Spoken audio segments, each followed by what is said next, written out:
Hello everyone and welcome back to the channel. I only have one sitting here for you to see, but I have quite a few that I harvested a butternut squash from this year. And then I have a few, well, they're down the basement that I have to bring up. But my video today is going to be the easiest way to try to peel. If you know butternut squash, it's very hard to peel. I will give you the exact amount of time, but I'm going to put this in the microwave. It's either going to be 1 minute or 2 minutes. And like I said, I will tell you how long it takes me just to even do this size in the microwave to make it very easy for peeling. And then I'll bring you along just while I prep my butternut squashes for Thanksgiving. So let's get this in the microwave. I'll tell you the time, how long it takes. And it should be for any size butternut squash. And then we'll come back and you can keep me company while I get my butternut squash ready for Thanksgiving. Okay, so this is my bigger one. It's been in storage. If it has any blemishes or marks on it, I'll just cut it off. I put this in for 2 minutes exactly. Well, I did 1 minute first, and then let me show you. I'll bring this closer. I guess this video will be easy way to peel, because if you know, butternut squash is so hard to peel. Look at this. This is what happens when you put it in the microwave for 2 minutes. It just makes it a whole lot easier to get the skin off. I didn't put that one in yet. So a tip on easy way to peel. And then I'll show you how I prep my butternut squash to get it ready for Thanksgiving in advance. How I season it, I am not doing Thanksgiving here. I'm going to my friends, so I have to travel with it. And I'm just going to show you how I do that. But I'm telling you, if you want to grow something in your garden that really holds up in storage, this is one of them. Because honest to goodness, this squash I pulled out of the pile down in the basement. I have this fresh one I brought up. Fresh meaning I just harvested it this season. Some butternut squash, a bunch of them. This one was hidden in the nook. So this is from last growing season. If that gives you any idea on how well butternut squash holds up. I had it down the basement and it did really, really well. So the 2 minute, look at this. I hope you're seeing this. It comes right off.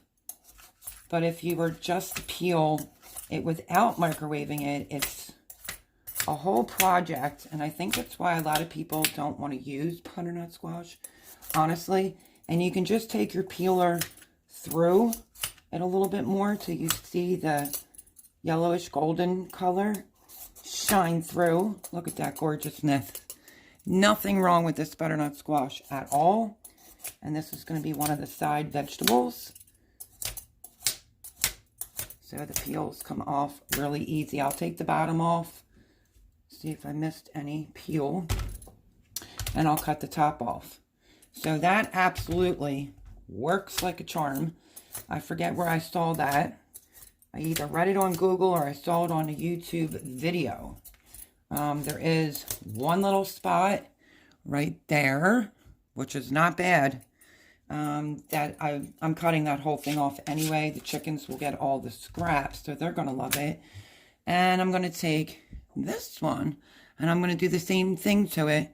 I'm going to put it in the microwave, and we're going to get busy on how I prep my butternut squash for Thanksgiving. Now you're going to hear the microwave running in the background because I have the other butternut squash.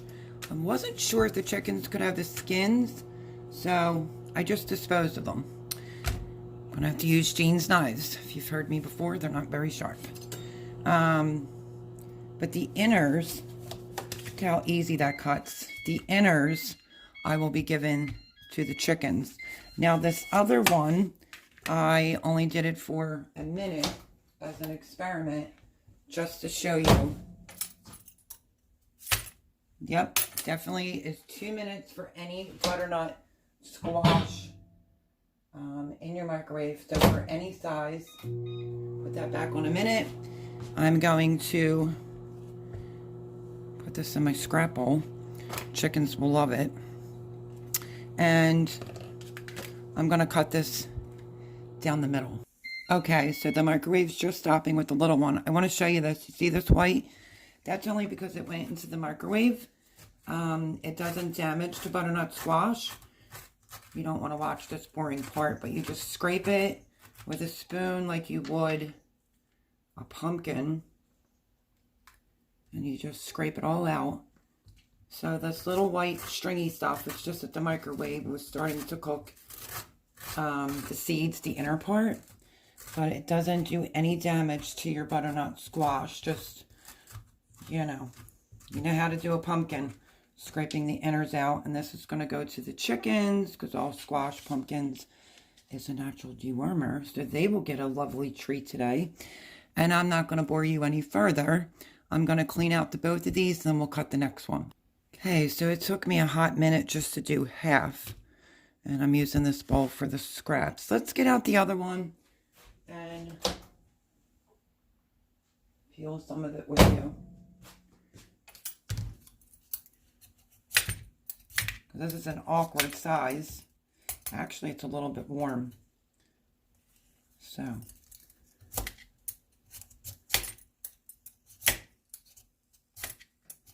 You would be struggling.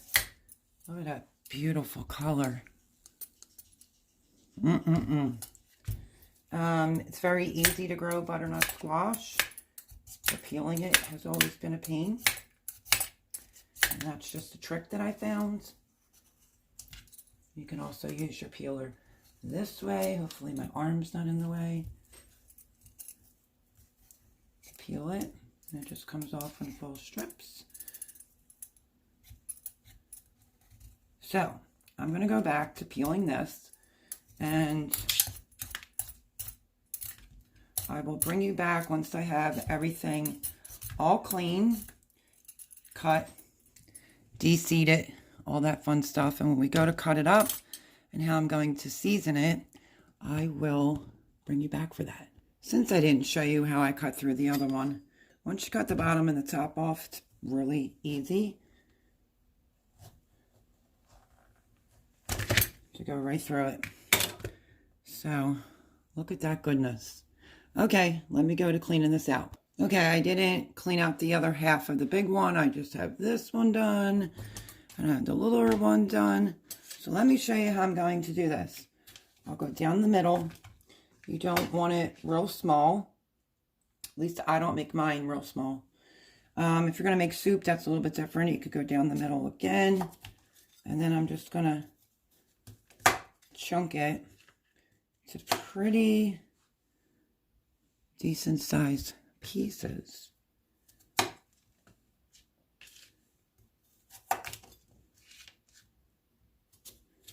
And because I'm going to be traveling with it, I think I'm just going to use a gallon size baggie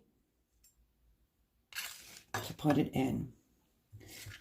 If you don't have a lot of people that don't like butternut squash, a size like this would probably be okay, but usually I do about 2.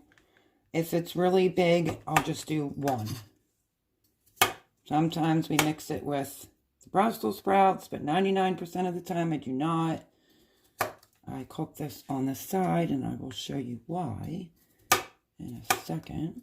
You want them all to be kind of uniformed in size so that they cook the same. You don't want some pieces to be done before the others.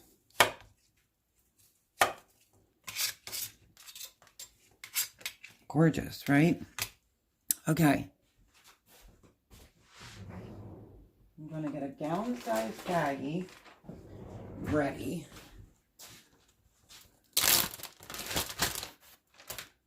Let me scooch this out of the way and start cutting up this one.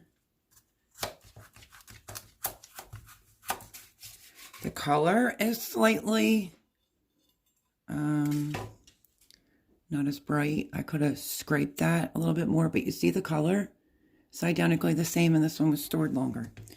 This is just a little bit more of the inside part. If it doesn't bother you, then don't worry about it. I'm pretty much going to cut this up the same way I did this. It's just that it's longer and bigger. And if you hear any noise, that would just be my little dog that has to backward sneeze.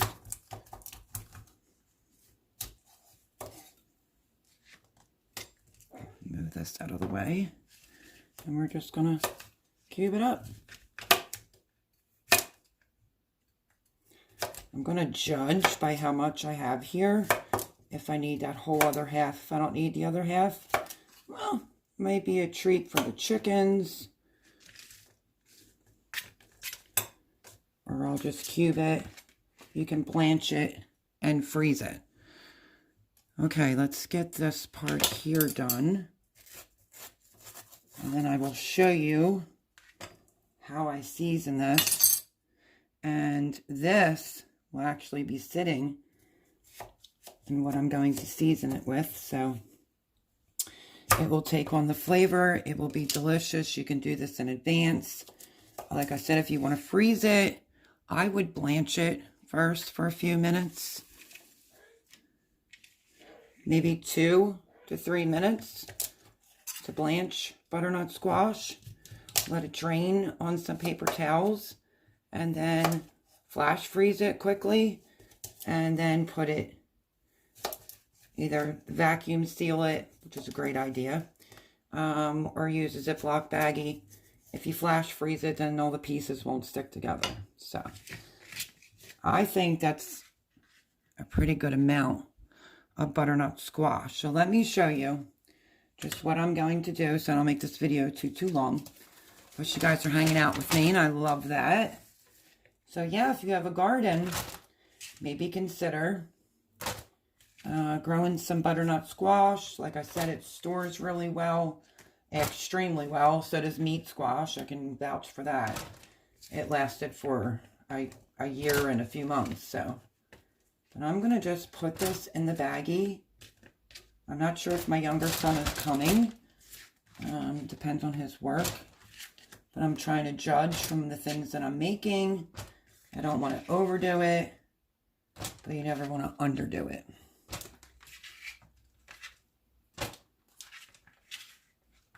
I could also save that other half and make some butternut squash out of it. Let's see. That's how much I got out of it. That's about maybe a little shy of half. Right there. So let's see. Rinse my hands.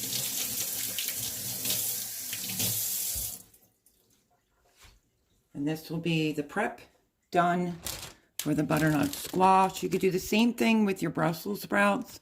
Get them cleaned up now. Get the extra, outers and the ends cut off. And you could do the same thing with a little lemon juice in a Ziploc baggie to travel with it.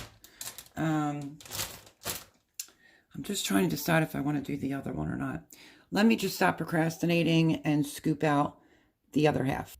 Okay, so I actually think that this should be more than plenty. And what I'm going to do, like I said, you can blanch it, but I want it to hold up in the refrigerator. So I'm going to go in with about a tablespoon of pepper.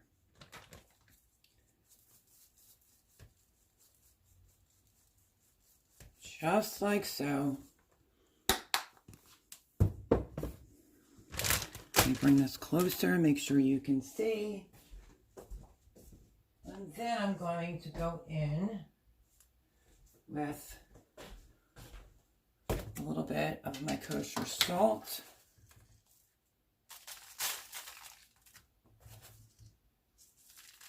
About a teaspoon and a half.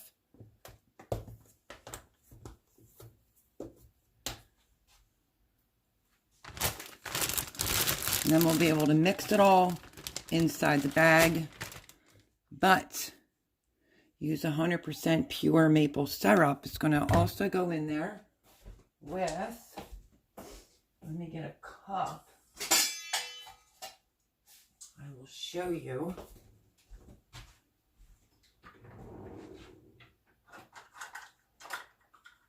I got distracted getting some things together for my friend Debbie.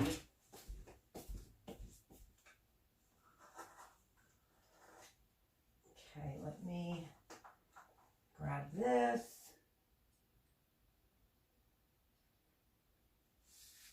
Now you want a full half a cup of packed brown sugar. That should be more than enough.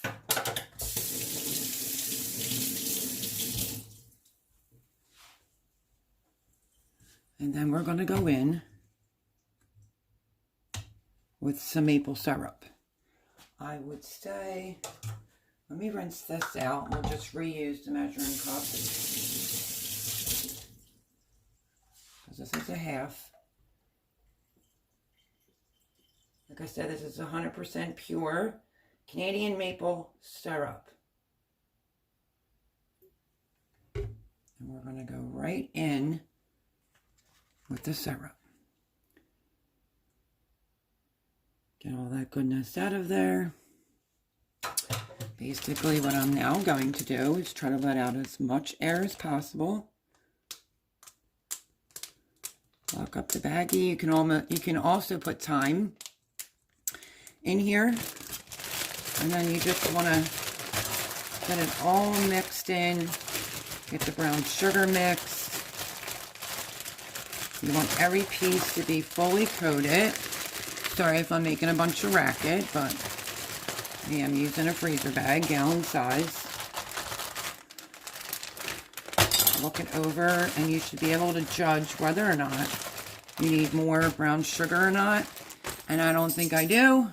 I think that looks perfect. And I will just do some sprigs of thyme when I go to put this in the oven. And that, pretty easy peasy. It's just the cutting and the cleaning of the butternut squash. You know, de-seeding it and whatnot. But it'll be a decent thing of scraps for the chickens. And that's how I do mine. I'm not going to put the herbs in yet. But this should marinate really good in this bag. Put it in the refrigerator. You can do this up to like 2 days. And this will be delicious. And then how I make it is I put a tiny bit of oil on a pan, olive oil, just so this doesn't stick unless you want to use parchment paper. Just a little drizzle of olive oil. I put these all in a single row in the oven, 350 until they are literally fork tender. You could put a little bit of thyme sprigs, you know, halfway through. You can also adjust this. I don't want to do too much of the maple syrup or the brown sugar. I want to see how this looks come tomorrow. And if I need to add more, I will. And now I have one of my prep items done. It'll give this a chance to marinate and get all that yummy goodness all over all the pieces of the butternut squash. And that is how I do it, my friends. So thank you for joining me today while I got something prepped and done. Wanted to tell you the trick about putting it in the microwave, because I think that's why people buy butternut squash in the supermarket already peeled and done, because it does take a few minutes, but homegrown, you can't beat it. Thanks for joining me, and have a wonderful holiday. If I do any more prep, I will bring you back, and I will catch you on the next video. Bye, friends.